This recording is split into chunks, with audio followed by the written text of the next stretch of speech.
All right. Good morning. So I'm super excited today because we have Stu Smith on the podcast today, somebody I've been a big fan of for almost a decade now. Been following you for a long time. When my spouse was actually getting ready to prepare to go into the military and into special operations, you were kind of our first introduction into strength and conditioning from someone who had actually worked, lived, and sort of breathed the tactical lifestyle. So really an integral part, I feel like, of his journey to where he is now. So again, I'm super honored to have you here and talk a little bit about some of the different topics around strength and conditioning. So what I'd like to do is, if it's okay with you, I'm just going to let you kind of give a small introduction to who you are, what you do, and then we'll go from there. Does that sound good? Absolutely. First of all, thank you so much for having me on. And I am equally honored to be a part of anybody's journey into serving, whether that is the initial ramp into just getting prepared for your boot camp, or it's a little more advanced and getting ready for special ops type programming. Whatever that is, I'm honored to be a part of it. So thank you for having me. I wanted to serve. I knew I wanted to serve in a very young age. I just didn't know how, in what method. All of my family was Army. So I have career Army grandfather, World War II. I have another grandfather who was in World War II and Patton's Third Army. He was only in for 4 years, but saw 11 battles in 11 months. And I mean, so I heard all these stories. So I knew I wanted to serve. My dad was, when I was a little baby, he was drafted in Vietnam in the Army. So it's always been a part of my family. And as a young high school kid growing up in a small town, all we really had to do, a little town called Live Oak, Florida, all we really had to do was play sports or get in trouble. So I focused on playing sports. I played sports every season that there was a sport. I played something, and my goal was I wasn't necessarily a gifted athlete, so I knew I needed to start training in order to kind of ramp it up and to be able to make the team. So I started lifting weights and training and doing sprints and agilities, when I was 12, 13 years old. And it was fun. I was lucky to have some older kids in the neighborhood, back then, this is the 80s. So, early 80s. So it was Arnold Schwarzenegger books and, those Joe Weider. I think I probably did Joe Weider books for half a decade. And then we finally, when I got into high school, we actually had some coaches there that were more powerlifting coaches. We actually had a powerlifting team. And so I was kind of more drawn towards the strength and power side of the athletic spectrum. Played football, wanted to play football in college, also wanted to serve. And I found a way I could probably do both. And that was work really hard in school and got accepted into the Naval Academy. Considered West Point because all my Army family, but wound up being the rebel and going Navy, and got into the Naval Academy. My goal was to be a fighter pilot and to play Navy football when I was 18 years old, and I did neither of those. I was humbled my first year of the Naval Academy. I was pretty much a standout high school student, but when I got to the Naval Academy, I was really nobody and just borderline failing to get through there. I was really close to not making it, but figured out a way to do it. Had some good mentors along my way. Even change. I didn't make the football team. Is a list of failures. Failed my first fitness test I ever took in the military, which was sit-ups. I think I had to get 65 in 2 minutes, and I wound up getting 63. So I failed that. I maxed the second one though, learned how to do it. Some mentors helped me out. So it was not necessarily a smooth journey. And I wound up finding a home on the rugby field with some very, great upperclassmen that were highly motivated. They were going Marines, they were becoming SEALs, they want to do EOD, Marine pilot, all these guys were really squared away. And I saw what they did in order to make it through the training. And that's where I kind of came up with my philosophy of you got to get to the training in order to get through the training. Mm-hmm. And I did really well getting to the Naval Academy, right? I did horribly. Took me a good year and a half to figure out how to get through the Naval Academy, mm-hmm. right? As if I would have been smarter, I would have done a little more research on things I needed to prepare myself for to get through the academy and things like that. So that is kind of from a deep lesson learned of a bunch of failures. One of my coaching things that I really try to help people with is that journey of being a high school kid wanting to serve or a college kid wanting to serve, and they got to pass a fitness test to get to a certain level of fitness in order to be accepted into a military branch of service. But then they also need to prepare for what's next while they are still a civilian, because boot camp doesn't necessarily do it, mm-hmm. especially if you're trying to go for Rangers like your husband, or trying to do another special ops job. There's nothing in the boot camp basic training program that is going to prepare you for that level of fitness. So you really have to do it yourself. And that is, I write about that because it was so impactful in my journey that I saw a lot of people fail at that. And I was almost one of them. And when I got to SEAL training, after I finished the academy, I went into SEAL training. That was in 1991. When I went into SEAL training, the first 4 weeks, we lost, 70% of the people that were there in day one, which is a typical attrition rate. But most of those people, once again, only prepared themselves to get to that training. They never really thought about the events, the specific events of what they need to endure when they get there and to be successful. So I saw a need, I guess you could say. I saw a need in the tactical fitness population. And when I was writing about it at first, there was the term tactical fitness didn't exist. I used to call it military, law enforcement, and firefighter fitness. And that didn't really roll off the tongue very well, but that's what I did. I was kind of like that guy in the late 90s, because I served from 91 until 99.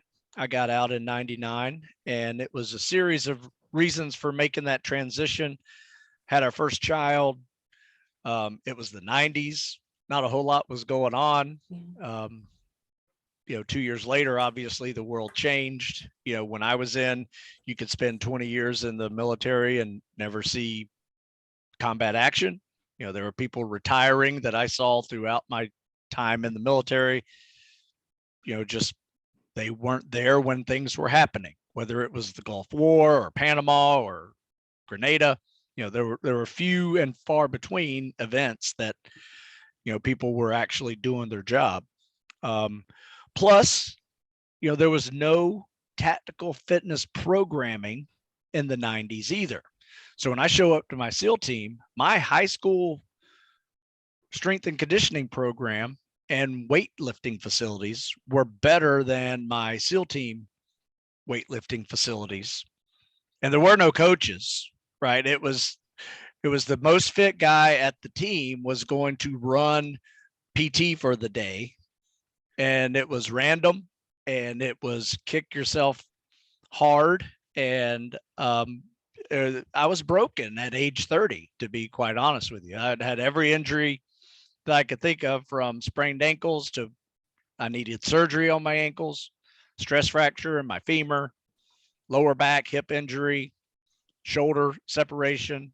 So it just, everything was falling apart by age 29. And just combine that with everything else, I just thought it was a good time to get out. And I did. And once again, I was a decent writer.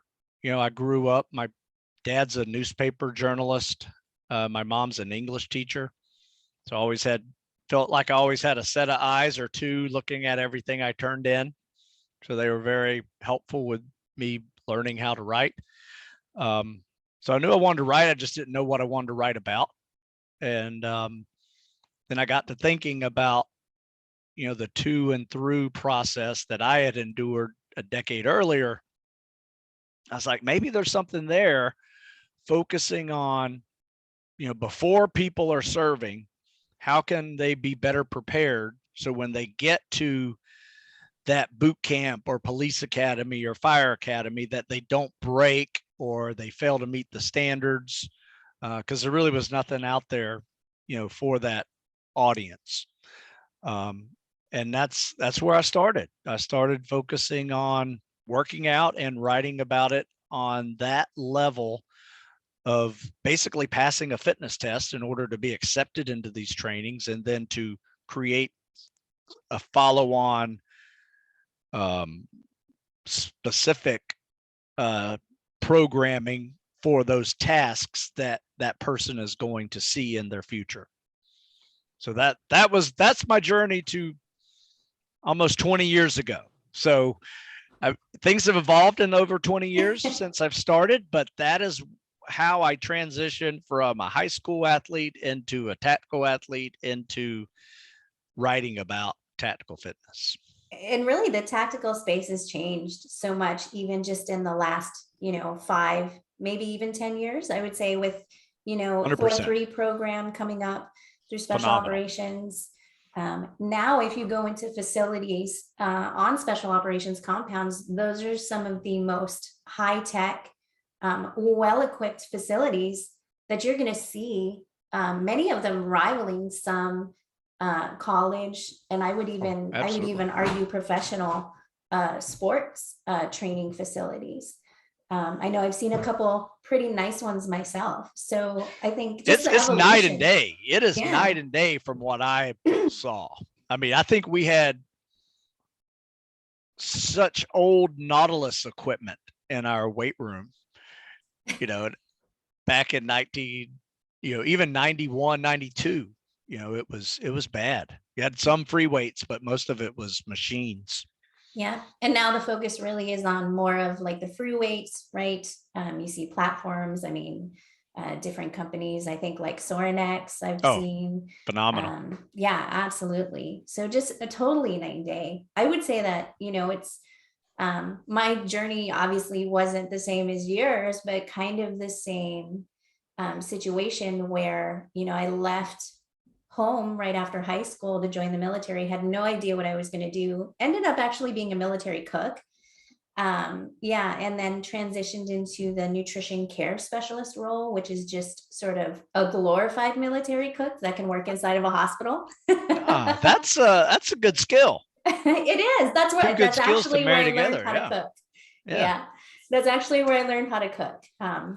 My very first week during like the baking section of military cooking school, I actually destroyed a sheet pan trying to make chocolate chip cookies. So yeah, that was my first experience there. But ended up working under some really phenomenal dietitians. And that's really kind of what led me into what I'm doing now. And so it just, same thing, kind of like life experience, just finding that passion and then just carrying it forward into where I'm at now. So yeah, that's a great transition as well. The military does offer some great skills and education and experiences that you can take with you into these journeys. You just have to kind of keep your mind open and just get moving once you get out. That's a hard one for people sometimes, making that transition. Yeah. Or even just having like some idea of what's going to happen, when you do get out. I see that a lot too, is where some of these young guys, they'll want to leave the military, expecting kind of the grass to be greener on the other side. But they don't always have a plan for, yeah, optimizing all of the resources that the military actually does provide you. For instance, now with strength and conditioning coaches, dietitians, all of those things that are being made available to conventional forces, utilizing them, tuition assistance, college, all kinds of things, right? We could probably go off on a tangent on all absolutely. of that. Yeah. That could be a whole separate podcast. Absolutely. It's important though. It is important, especially, you're a young person, you're thinking about getting into the fitness business, that it's a big business. And where I see a lot of people make mistakes going into fitness, and that doesn't last long, is they don't really get into a specific niche. And they're a little too broad, and they tend to kind of peter out a little without being able to focus on a particular activity. Yeah, I 100% agree. So I actually, tactical dietitian, as it is now, has only been around for a few years. But I've been working on my online coaching business for probably the better part of 6 years. Nice. At least. And when, I just had that flip switch one day where I was kind of like, oh, I'll take anybody, I just do nutrition, very broad. Right. And I was having a conversation with my husband one day. And he was like, I don't understand why you don't just work with tactical populations, military, police, fire. I mean, that's where you come from. That's what you love. That's who you enjoy working with. And it was just kind of that click moment. And as soon as that happened and I started focusing there, I realized that that's really where my comfort level was. Just, I spoke their language. I understood the needs of the population. As soon as that all clicked, I mean, everything just fell into place. And I was really fortunate that I had kind of that aha moment. But it took a while to get there. Oh yeah, same here. Same here. I realized that. I have an interesting story. My last year of being in the military, I went back to the Naval Academy as an instructor, and I was a company officer, so I was in charge of like 140 mids. But I also ran the SEAL program.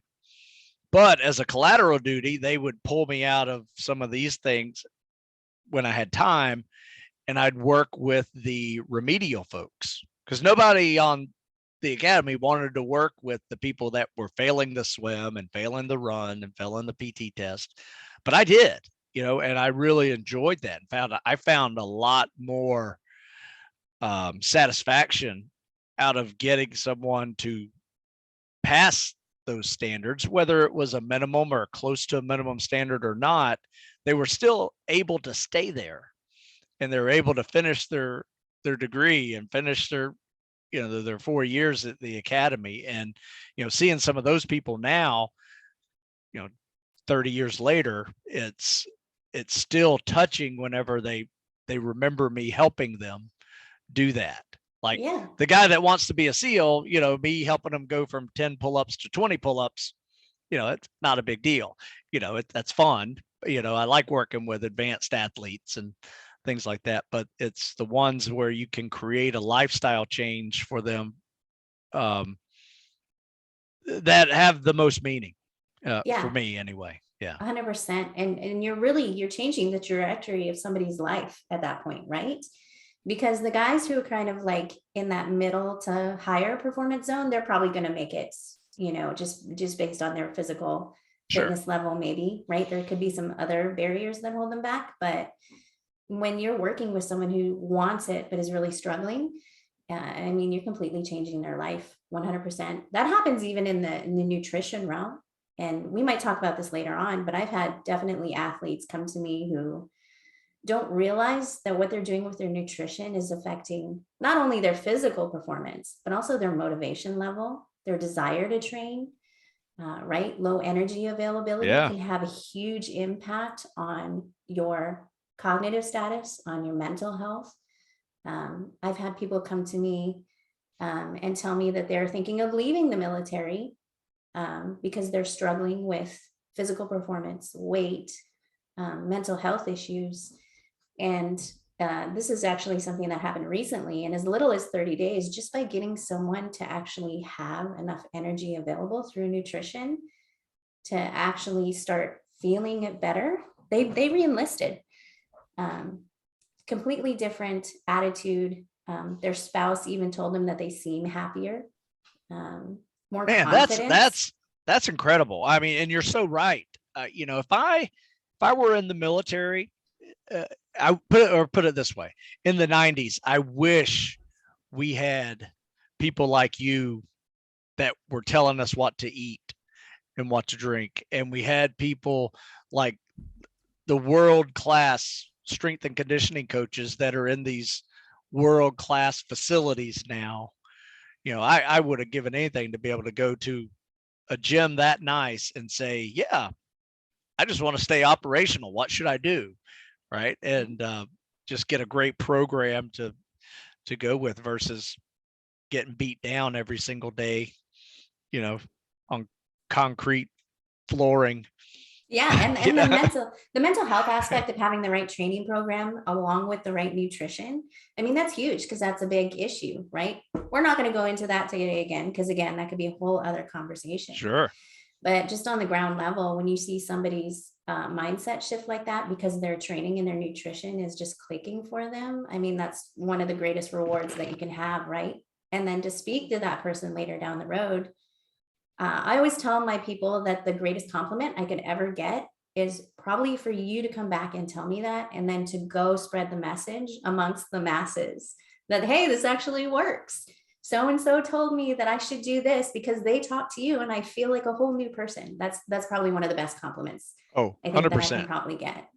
Absolutely. And now, and I'm going to kind of transition a little bit, right? So one of the other issues kind of coming up now that tactical is becoming such a popular niche, right? As we called it earlier, now we're seeing a lot of tactical strength and conditioning coaches, programs, right? We're seeing all of these prep programs pop up, weekend seminars, all of these kinds of things, right? And some of them are great, some of them are not so great, right? So I want to ask you, kind of as the subject matter expert, when we're looking at training programs, physical training programs, what for you would you say are maybe some red flags when it comes to figuring out if a training program is going to be beneficial or detrimental? What are some red flags for you? Oh, great question. I just realized this past year, I've been training now for 40 years. Since I was 12, 13 years old. I'm 53 now. Durability. Yeah. And I mean, my first 20, I would say, were pretty stupid, right? My first 20 years were pretty stupid. I think that was one of the benefits of being young, being a teenager, early 20s. You could probably get away with stupid workouts as long as you don't get injured, and actually see some progress. Probably won't see optimal results, but you'll see progress. But I would say this, there's a lot of programming out there that is really focused on, yeah, they're training physically, but there's also an element of this mental toughness that they're adding into their training. And I've always said, first of all, I have a way to train, not the only way to train. So I'm not saying this like I have a monopoly on the way to train. There's many other ways to train. I have one of them that works. And I feel like we should repeat that, because sometimes I see people on Instagram being like, well, I use so-and-so's program and it works for me. And, so-and-so trains this way, and I think this is better. And I just want to let the masses know out there is not just one method that works. right? We have to take into consideration where you're at in your career and your individual goals and fitness level, right? Absolutely. In fact, I wear this shirt because of that. It Yes, depends. I love it. It really depends on the individual. And one of the things I tell people when people say, hey, I'm doing this program, what do you think? I'm like, you know what? Try it and see if it works. That's the best way to do it, and see if you see the results. Maybe give it a 4 to 6 week, cycle and see what you think of it. Because you won't know unless you try it. So that is a typical answer I give. And then, if they're seeing results, great. If they're not seeing results, maybe kind of guide them towards another direction. One thing that I like to recommend people to do is choose a program that's going to specifically help them with their weakness that they have, that's inherent in all of us. We all have a certain weakness coming into this world, no matter what level athlete you are. In fact, probably the greater athlete you are, the more of a equal and opposite weakness you may have, right? For instance, like the endurance athlete is probably going to be weak in the strength and power numbers.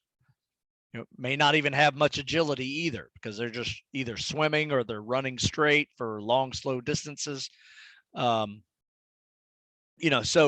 it really kind of depends on that athlete and individually.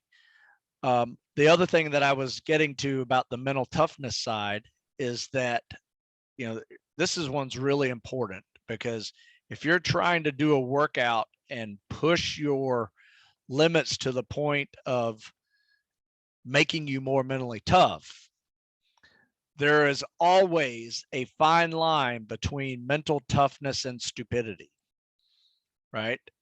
And you can push real hard and push those perceived limitations all you want until you can't anymore and you're injured. Yeah. That's when it goes into stupid. So if you're doing a workout routine, or your workout routine that you're making for yourself leads you to more injuries than progress, then I would say that is a huge red flag. And you need to consider making a change. Yeah, absolutely. And I think sometimes I do see that where there's just maybe, and again, this is kind of your area, but overuse of really high intensity training, just kind of random workouts, just getting your butt kicked just for the sake of getting your butt kicked, right? That's kind of what we're talking about. Yeah, I'll even say, my workouts that I have, once again, I have generic workout programs. Now, these generic workout programs may be perfect for you. However, there may be elements in that week that you have to pull back on and do a little less, maybe total volume of running than I have written in there, or you may have to do more depending on your running abilities, or you may have to do less calisthenics because you can't do pull-ups. 100 pull-ups in a workout would kill you. You probably really have to adjust, a lot of these things on your own. So anytime you get a generic workout program, the individual has to personalize that for their current abilities. Otherwise, it's really possible for them to go over that line of the mental tough stupidity side and just overwork themselves to a point of where, one, they're injured, or two, they're just stuck on this plateau because they're never able to recover from that kind of volume increase too soon. Yeah. And it's the same on the nutrition side, right? So, we talk about, macros and meal plans and that kind of thing, right? But those are meant to be guidelines. And it's really kind of like the self-assessment piece, right? Am I recovering? How's my sleep? What are my hunger levels looking like? Am I actually making progress during my programming? What's my energy like during my training? Right. And that's how we kind of understand how to move those different things up and down the spectrum. So, right, you start with kind of like the general guideline, and then you move things around based on your individual response. Yeah, absolutely. And what you just did there is what we all need to do. We need to ask ourselves those questions every single day. We need to write down, the things we are eating, and write down the things that we are doing, and, look at your improvements, or, when you don't improve, when you're just kind of stagnant or you're seeing negative results. All of those things are great individual pieces of feedback that can take just a normal workout that you're doing and actually turn it into information that you can use on what's working for you and what's not working for you. I tell people all the time, you're just guessing if you're not assessing yourself and asking those questions. Because one thing that I have done several times with people and myself is, when, let's say I had one of my best workouts ever and hit a couple of PRs and something, and things were just like rolling for me. So one of the things I first do after that event, besides, hydrate and eat up and, get ready for the next workout with, good nutrition, is to ask myself, what did I do these last 24 hours that led to that performance? How'd I sleep? How'd I eat? How'd I hydrate? How did I, was I on my feet all day? Was I kind of resting a little bit? What was it that enabled me to have that PR day? Then you do the same thing on a bad day as well, right? Just because if you have a bad day, I'd like to know why I had a bad day, right? Was it from skipping that, good meal and had McDonald's? Was it, underhydrated? Did I have a bad night's sleep? All those little things come into play into your performance.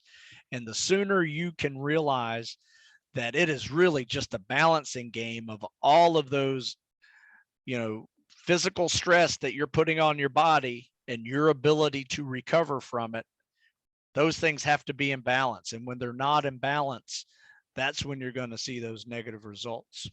Yeah, absolutely. So kind of thinking about training, right? Nutrition, we talked a little bit about. One of the things that I want to kind of touch on today too is the transition for somebody who's training to get into the tactical space. So somebody who's not quite in the military yet, or in law enforcement, or whatever the case may be. They're sort of just still in recruit mode, transitioning from the type of training that might help you prepare for that, right? And then we kind of talked about, in basic, sometimes that's not really going to prepare you. So what the training looks like prior to, and then once maybe you've been operating in the tactical space for a little bit, how your training needs to change to support you career wise once you're actually working in your chosen profession. Well, great question. I break down tactical fitness into 3 phases. And first of all, the main answer is it depends.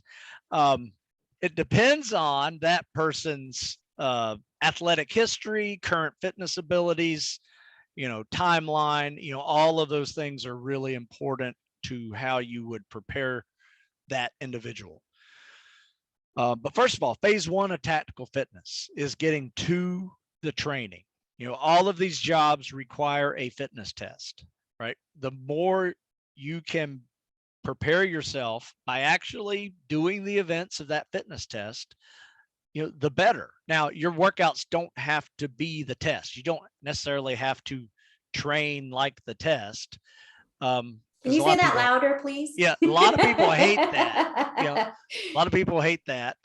Though, it's never a bad idea to give yourself an assessment here and there. Every other week or so, take the test. Make that part of your workout just to see if you're making those strides that you need to be making to hit that, those scores that you need to be having, right? And are these scores that then the other thing to ask is, are those scores that you're reaching, is that a complete gut check for you to reach that 7-minute mile? Or is a 7-minute mile an easy day for you and you could do a 6-minute mile if you really, put out that day, right? Which a 7-minute mile is going to pass you, 6-minute mile is probably going to be above average, right? So there's just little things that you can, check in, because what a lot of people do is they meet that standard.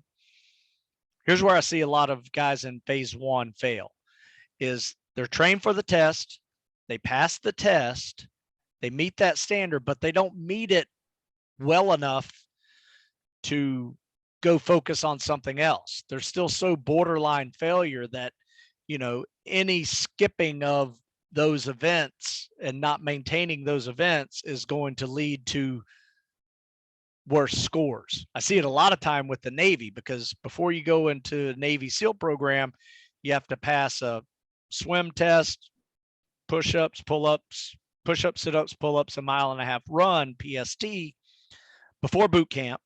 And then at boot camp, you may take it once while you're there just to stay in the program. It's very important to pass that one.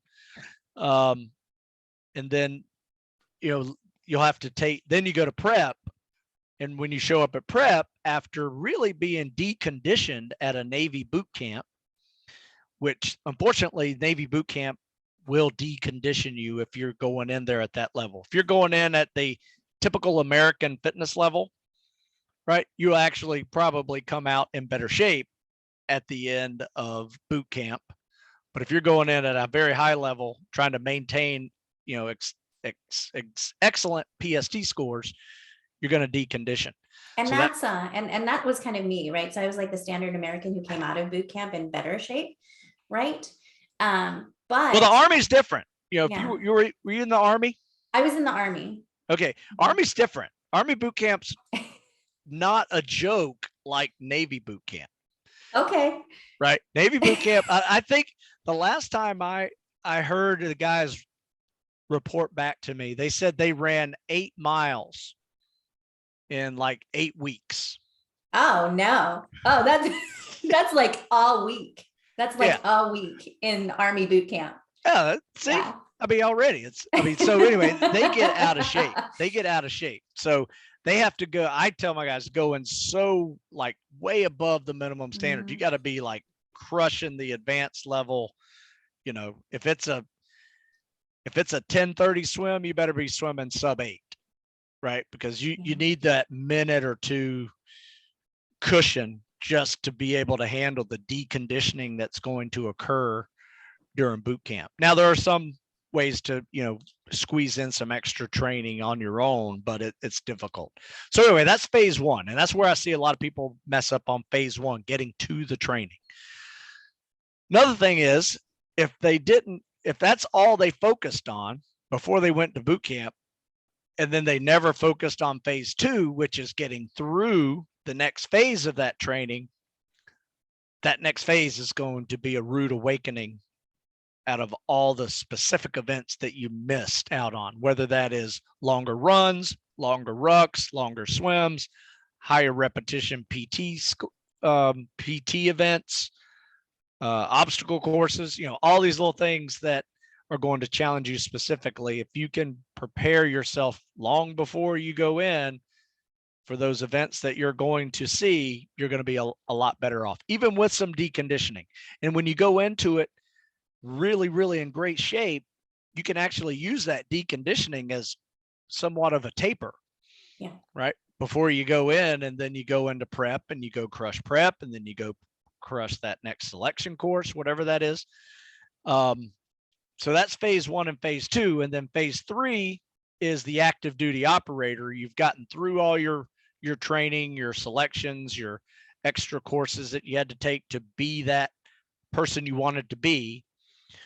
And now now you have a world-class system to help you maintain all of that, which you have people like yourself, that are, nutritionists in the military, and you have, strength trainers in the military, so those are there to help you maintain all the standards that you need to maintain to do your job. That's number 1. Pass the fitness test. Yeah, that's number 2. But then the biggest ones really are just your ability to manage stress, so it becomes a stress mitigation process, when you're actively doing these jobs, because these jobs are stressful, you see things that are hard to see.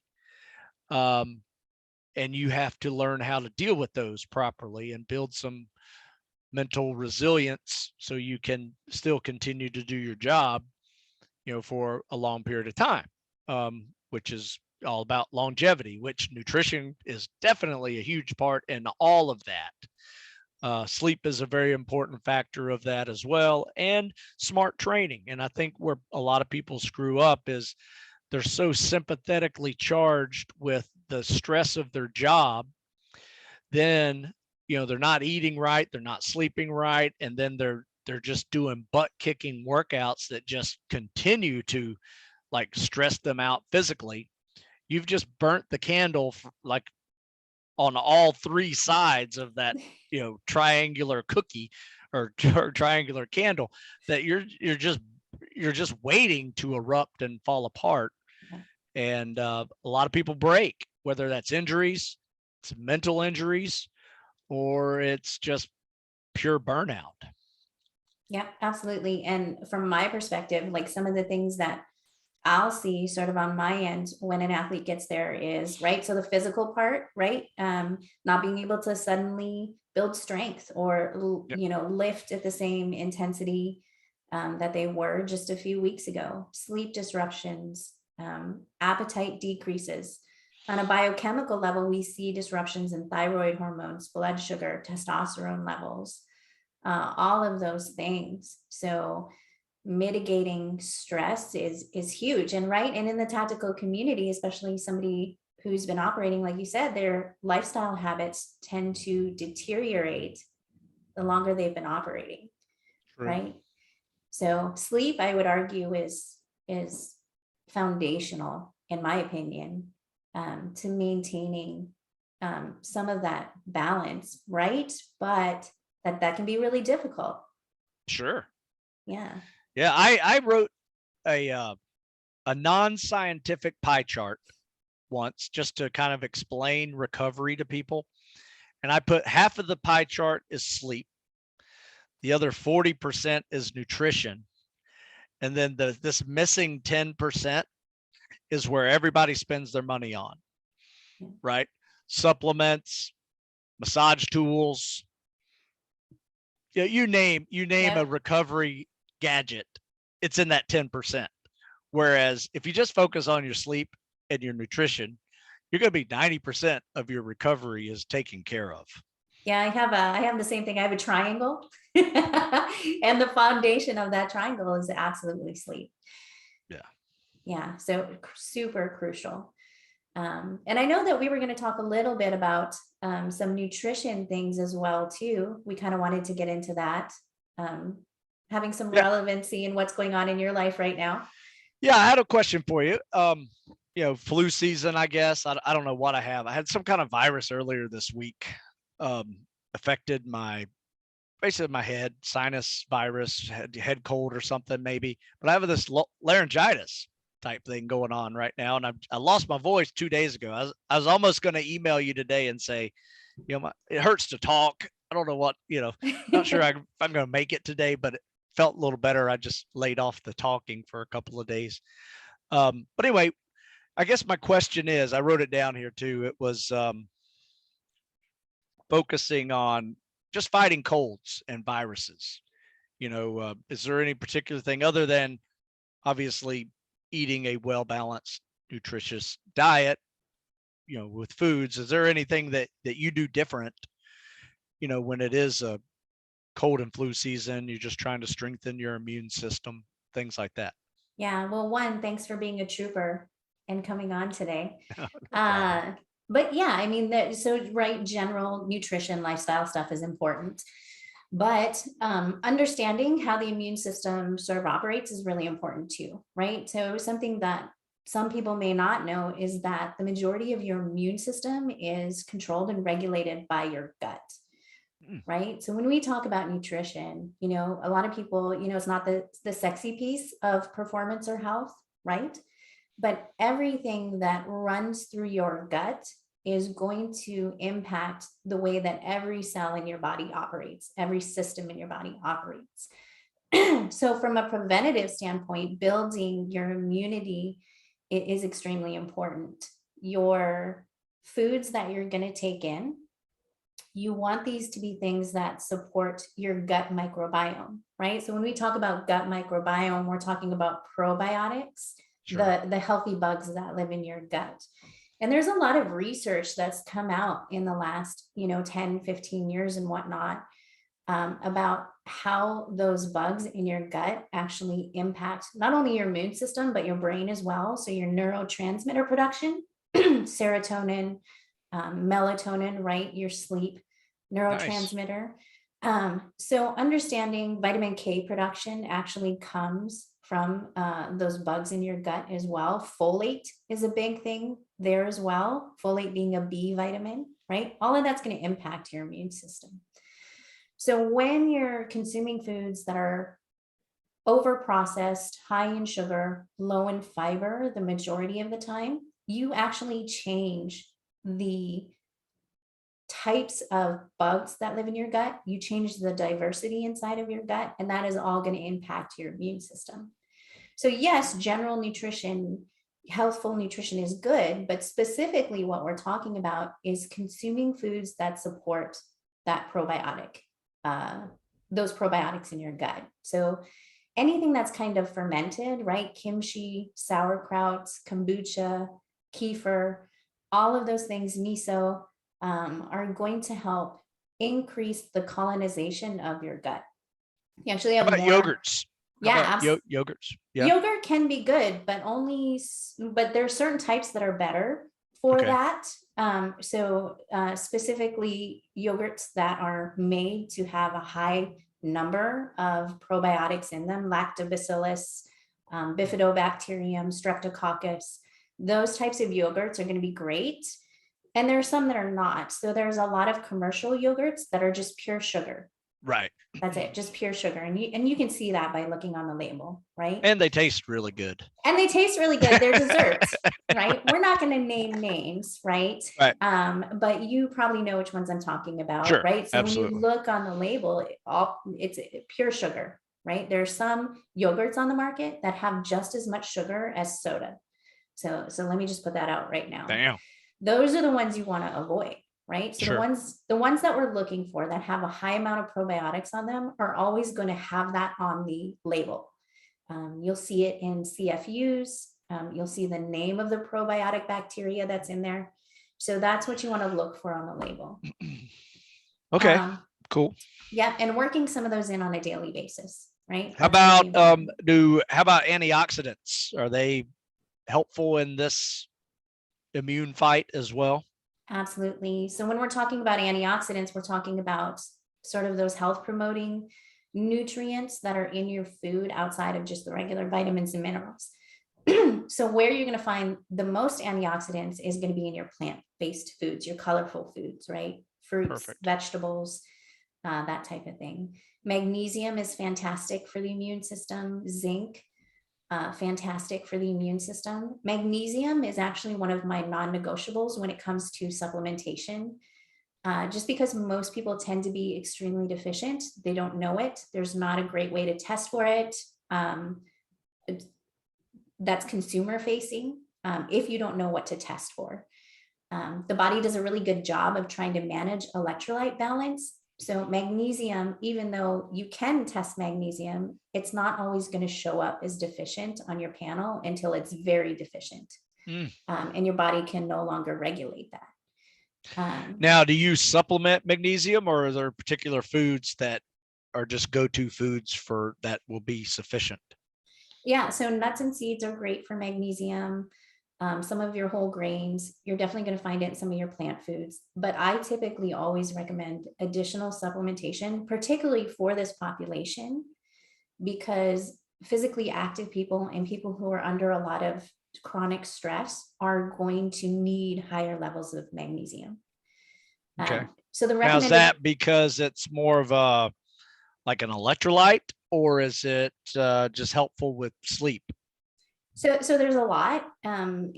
plays a big role in thyroid function, energy production, energy availability, sleep, blood sugar regulation. I mean, it's Okay. responsible for a lot. So it's kind of like protein, right? So, and in the sense that people only associate protein with muscle, but protein is used in every single cell in your body and is necessary for strong bones as well, right? So everything in the body is kind of used for everything. Calcium, another one, right?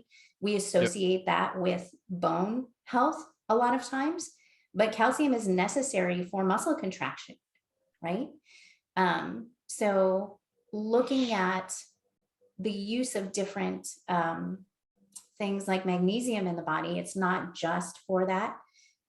Magnesium can also play a big role in muscle cramping and spasms. So usually if somebody is experiencing severe cramping, severe muscle spasms without any other indication of what that could be, sometimes magnesium supplementation can actually assist with that.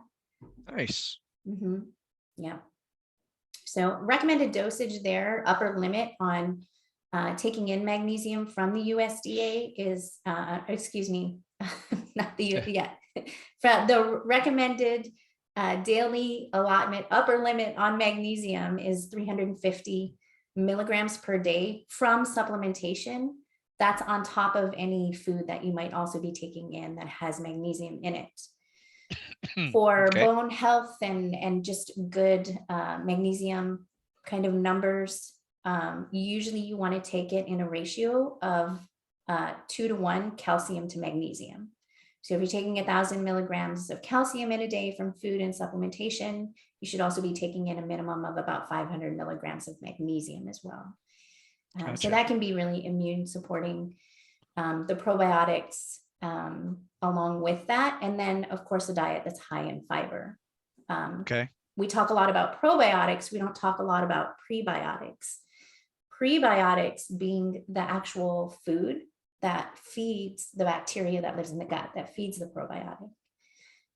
So any food that's high in fiber is going to be beneficial for that. Again, that's going to be your whole grains, your fruits and vegetables, right? Some of your fruits as well. So we want to feed that probiotic. Are you for supplementing fiber? Not really. So if we're talking about like some of those powders that you can get on the market, not typically. Like a Metamucil type thing. Yeah, I'm not a big fan of it because I really haven't like seen them. One of these cookies, fiber cookies. I mean, they might taste good. Honestly, just eat prunes.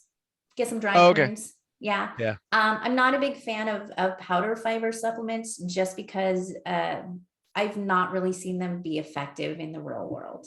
I just haven't, not in the doses maybe that sometimes people are taking. I tend to find if we can focus on increasing your fiber intake from food first, that's typically going to be more beneficial.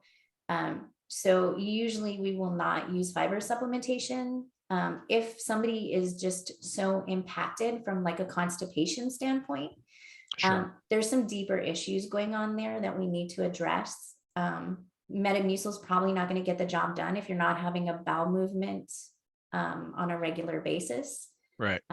Just in my experience, it just doesn't work well. Okay. So, how about hydration? How about hydration? Yes, absolutely. Yeah. How important, once again, with the immunity side. Yeah, especially in the winters, whenever the air's dry in the winter, your heater's on in your house. Just sucking all that moisture out of your body. Absolutely. Yeah. it's arid in here. Right. Yeah. So, what is your recommendation on just daily hydration? Yeah, so definitely important, right? Body's 70-75% water. Everything that happens in your body happens in a water environment. Even your muscles are predominantly water, right? Yep. So what we want to do is general rule of thumb. There's a couple of different ways that you can look at it, right? There's no standard water intake that's going to be perfect for everybody. It depends. But general rule of thumb is you can do half your body weight in ounces plus whatever you lose in sweat. Smart. You can do a milliliter for every calorie that you take in, plus what you potentially lose through your sweat. General recommendations, again, are going to be 2 to 4 liters per day, plus whatever you lose in sweat, right? And then there's more specific recommendations for training and whatnot. One of the things that we want to do is we want to make sure that we always have a water source available, right? That makes it easy to drink if you always have something within arm's reach. Yep.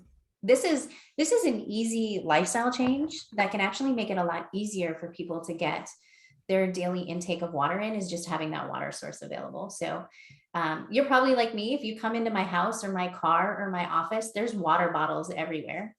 I actually have 2 Yetis sitting on my desk right now. Hey, look at that. Perfect. Yeah. So, and then I have a 64 ounce thermos that I carry throughout the day when I'm at my job site, or if I'm in my vehicle. If I'm taking short trips, I have a small 1 liter bottle that I take with me. You will never find me without a water bottle in my hand, ever. But listen, absolutely. Anybody listening to that should really write that down, because it's so important, especially if you're going through these tactical jobs, tactical selection programs, any of those things. You can be a failure just because you didn't drink enough water the day before. Yeah. You can be a heat casualty, yeah. and it just snowballs from there. It does. And even, I'll give you an example. So one of the things that I do in coaching is I work with a lot of military athletes who are prepping for Ranger School. So if you're familiar with Ranger School, it's a minimum of 9 weeks. The curriculum is 9 weeks. Doesn't mean you're only going to be there for 9 weeks, right? But it's just essentially just a kick in the butt. 9 weeks, right? High risk of injury, high risk of low energy availability, high risk of illness, right? Infections, even, if you get a cut, and you're in the mud, right? There's always risk of infection there. So the only thing that you have unlimited access to really during that time is going to be water and electrolyte support, and understanding how to use those appropriately in an environment like that to mitigate injury, performance, and then also just risk of infection and health is super important. So learn how to do that before you go to a training event in order to make sure that you're on track, right? Because that's going to affect your endurance as well. It's going to affect your decision-making process, all of that stuff. So always having that water available. So not only would these, help you prevent these type of illnesses, help your immune system fight off, the illnesses that are around us all times. Will they also help you, like, while you're sick, to kind of help you, shorten that illness time? Yeah. So your body's constantly creating metabolic waste. When you're sick, that metabolic waste can increase, right? You want to kind of flush out the system pretty regularly. You can't do that if you're not properly hydrated. And it can sometimes be difficult to want to drink water or even eat when you're sick. So it's perfectly acceptable to flavor your water during that time. If you want to put some electrolytes in it, right, to help with sort of that process, support the liver, support the kidneys during that time, then that's absolutely fine. Right. Mm-hmm. Gotcha. Well, that was my question that I posed to you before we started. I said, hey, while I have you on here, please help me answer this one, because I experienced illness this time, and I haven't been sick in a very long time. Yeah. I'm very lucky. I'm a pretty healthy guy. I think I had bronchitis due to almost like a self-induced bronchitis when I was running in the allergens of, the fall a couple of years ago. But I wasn't even sick. It was just a raspy thing. But this is one of my first times I was actually caught a virus in probably 8 years. So Yeah, and I anyway. think that's probably a testament to your lifestyle, right? We're rarely sick in our household as well. So Yeah. yeah, preventative measures go a long way. Yeah. But every now and then they sneak in on you. Yeah. The only other thing I would probably add to that is I know like a lot of people like to use vitamin C when they're sick. And the only thing I would say there is, when you're in a stressful situation, your body's undergoing stress, whether it be from illness, injury, or physical stress, right? So sometimes people who have a tendency to overtrain will experience a lot of illness as well. Yep. Whenever your stress is elevated in the body, it depletes vitamin C, right? So that's why a lot of times people will take it during illness. It's not necessarily going to make you feel better, but it can help sort of reestablish good vitamin C levels in the body as you're going through that illness. Now, I noticed you had I watched your Instagram, and I noticed you had an interesting post on vitamin D recently. How important is vitamin D to what we do? Yeah, vitamin D is extremely important to, again, just like magnesium, everything in the body, but especially the immune system, right? So there's been some research that's come out in the last year that's, speculating that vitamin D plays a big role in COVID immunity. I'll have to see if I can find that article and I'll shoot it over to you. But bone health, there's also some research indicating that vitamin D acts as not only a vitamin in the body, but a neurotransmitter and also sort of a gene inhibitor or, something that can really impact your risk of disease and even certain types of cancers in the event that you're extremely deficient in vitamin D, right? Yeah. Vitamin D, you have to be careful though, because it's a fat soluble vitamin. So just to give you an example, I've had a couple of my athletes who are taking vitamin D supplementation, who came to find out that they were taking mega doses of vitamin D supplementation. So a mega dose is anything over 2,000 IUs per day. The recommended amount that you should be taking in is between about 1,800 and 2,000 IUs per day. Anything over that without lab testing, you want to be careful of, because if you build up too much vitamin D in the body, it can actually have a negative effect. Loss of appetite. It can actually cause buildup of calcium. So we want to be really careful with that. It can impact the organs as well. So if you're going to take vitamin D, just take the recommended dosage, 2,000 IUs a day, get your blood work done. And then if you are deficient, then we can recommend a dosage that makes more sense. Like how much vitamin D does your body produce whenever it gets enough sun? Let's say you're in the sun for an hour. Well, it has to be direct sunlight, no sunscreen, ideally bare chested, right? Because if you're covered up with clothing, you're not going to be able to synthesize that vitamin D. So essentially what happens is when you absorb the rays from the sun, your body actually synthesizes the vitamin D from that. You're not getting it from the sun necessarily, you're synthesizing it in the body from the sun.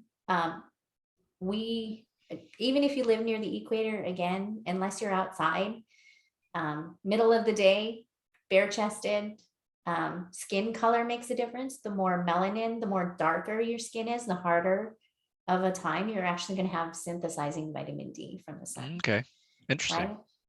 75% of the population is deficient, including tactical athletes. If you live somewhere where you're not getting a lot of direct sunlight, i.e. the Pacific Northwest, you're probably going to have to supplement. Smart. Yeah. But absolutely plays a role in the immune system. Nice. Well, that answers all my questions. Well, this has been great. I know that I would love to talk about some more topics with you at some point. Absolutely. I know that we had talked about, really talking more about leadership and kind of mindset and attitude. And again, I think that could just be a whole other episode on its own. So I'd really love to invite you back. I'd love to be back. I'd like to invite you on mine too. My tactical fitness report. We'll talk tactical fitness and nutrition, and everybody needs to hear this. So And let me Yeah. tell you, I am a huge fan of Nick Barringer. Nick Barringer is amazing. So I'm gonna give you a plug. I'm gonna give you and him a plug. If you guys haven't listened to both episodes with Yeah. Lieutenant Colonel Nick Barringer, you need to go listen to him. He's fantastic. He's actually, I consider him a mentor. Absolutely. He's terrific. So make sure you guys go listen to those. But yeah, let's do it again sometime. I'd love to. All right. Awesome, Stu. Thanks for being on. I'm going to let you get on with your day and rest your voice, and we'll talk soon. Thank you. All right. Awesome.